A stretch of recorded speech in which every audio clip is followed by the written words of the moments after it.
Your niche is not just something you put on your website. It's not just a positioning statement, and it's definitely not a clever marketing line. For a growing agency, your niche can directly affect your pricing, your margins, your cash flow, and someday your valuation. And if your agency says it's niched, but your client list tells a completely different story, that may be costing you more than you think. Hi, I'm Cody. I'm a CPA, and we work with marketing and PR agency owners who are making real money but want more profit, better cash flow, and smarter tax planning. And today, I want to talk to you about something many agency owners think is a marketing issue: your niche. But we're not going to talk about niche the way a branding consultant might talk about it. We're going to talk about it from a financial perspective, because your niche affects how predictable your revenue is. It affects how repeatable your delivery is. It affects how easy your agency is to manage. And if you ever decided to sell, merge, or bring in a buyer, it affects how easy your agency is to understand, and that all matters. Because a buyer does not want to pay extra just because your agency is busy. They pay attention when the growth story makes sense. Point 1, a client list is not the same thing as a niche. Here's the mistake I see agency owners make failure of. They say we're niche, then you look at the actual client list. One's a SaaS client, you have a couple of non-for-profits in there, a couple of local service businesses, and then they have maybe a healthcare account, a random manufacturing client from 5 years ago, a hospitality client nobody wants to lose because the retainer is decent. That's not a niche. That is a collection of accounts, and there's a big financial difference between the two.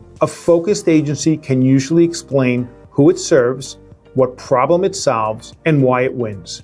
A scattered agency has way too much to explain.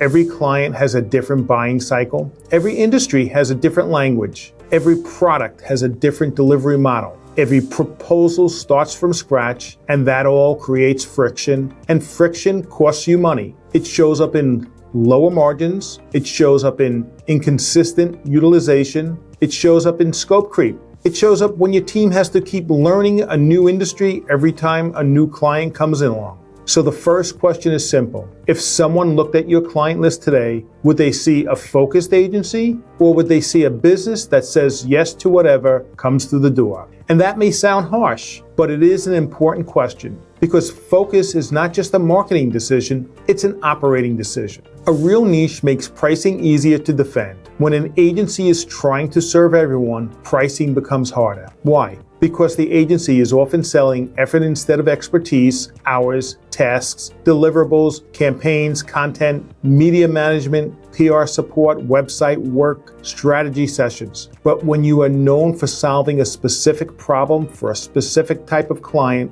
the conversation changes. You are no longer just another agency submitting a proposal. You are the agency that understands that market, and that gives you more pricing power. Now, that does not mean you can charge whatever you want. The numbers still have to make sense. The client still has to see value. But a real niche can make that pricing easier to explain, because the client is not just paying for output, they are paying for pattern recognition. They are paying for experience. They are paying for fewer mistakes. They are paying for a team that already understands the space. And from a financial standpoint, that matters, because pricing is one of the biggest levers in agency profit. Not just revenue, but profit. If your agency gross income is growing, but your margins are not improving, the issue may not be a sales volume problem, it may be positioning. It may be that your agency is still being compared to generalists. And when you are compared to generalists, you usually get pressured on price.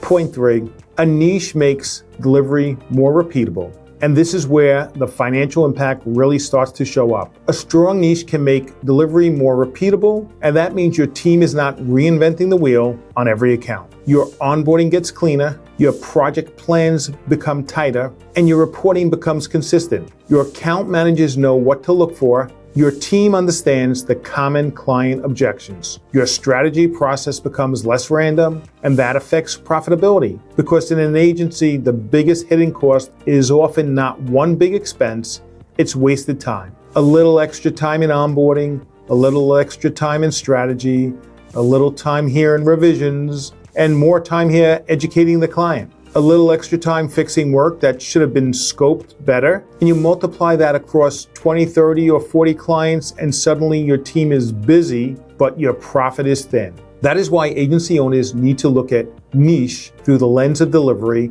not just marketing. Ask yourself, do we have repeatable service lines? Do we understand which clients are most profitable? Do we know which type of work creates the most scope creep? Do we know which accounts look good on the surface but quietly drain our capacity? A niche gives you a better chance of answering those questions clearly, and when you can answer those questions clearly, you can make better financial decisions. Let me ask you this. If you looked at your client list right now, what would you see? A focused business or a collection of accounts you've managed to keep? Drop a comment below with the industry or client type your agency is most focused on right now. Point 4, buyers want a growth story they can understand. Even if you never plan to sell your agency, you should build like a buyer is going to look. And why? Because the same things that make your agency easier to buy usually make it easier to run. Clear niche, clean numbers, repeatable delivery, healthy margins, less owner dependency, a growth story that makes sense in one sentence. That's what creates enterprise value. A buyer is not just looking at how busy your team is. They are not just looking at your client roster. They are not just looking at top-line revenue. They are asking better questions. How much of your income is actually agency gross income? How much is pass-through? How concentrated is the client base? How repeatable is the work? How dependent is the business on the owner? Can the team deliver without custom building everything from scratch? Are margins consistent? Can this agency scale without breaking? A focused agency is easier to evaluate. A scattered agency takes more explanation, and more explanation usually means more doubt. Doubt can and will affect valuation. Doubt can slow down diligence. Doubt can make a buyer question whether the business is truly transferable. That's why niche matters. It's not just about getting better leads, it's about building a better business. Point 5, a busy agency can still be fragile. This is the part agency owners do not want to hear. Being busy does not mean your agency is strong. A busy agency can still be fragile. You can have a full team, a packed client roster, and a strong pipeline, but still have weak margins. You can have impressive revenue, but poor agency gross income. You can have a lot of accounts, but no real focus. You can have growth, but no repeatable model, and that's dangerous because complexity hides problems. And the more scattered your agency becomes, the harder it is to know where the money is actually being made. So here's a practical exercise. Look at your client list this week. Group your clients by industry, service line, profitability, and delivery complexity. Then ask, where do we make the most in margins? Where does the team deliver most efficiently? Where do we have the strongest case studies? Where do clients understand our value faster? Where do we get pulled into custom work that hurts our profit? Because that exercise can tell you a lot. It can show you whether your niche is real or whether it's just something you say in your marketing. So here's the big takeaway.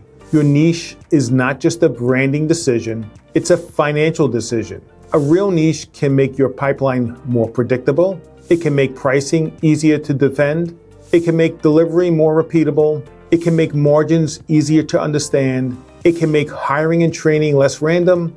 And it can make your agency easier for a buyer to understand. And that's why your niche is a valuation lever, not just a marketing line. A generalist agency can be busy, but a focused agency has a better shot at becoming a real asset. If you own a marketing or PR agency and you want to understand what your numbers are really telling you, this is where we can help. At Cody & Company, we work with agency owners on tax planning, cash flow, profitability, and the financial structure needed to run a stronger agency. All right, before you go, if you're an agency owner and you want to keep more of what you make, I've got 2 things for you. First, grab a copy of my book, The 12 Biggest Tax Mistakes That Cost Agency Owners Thousands.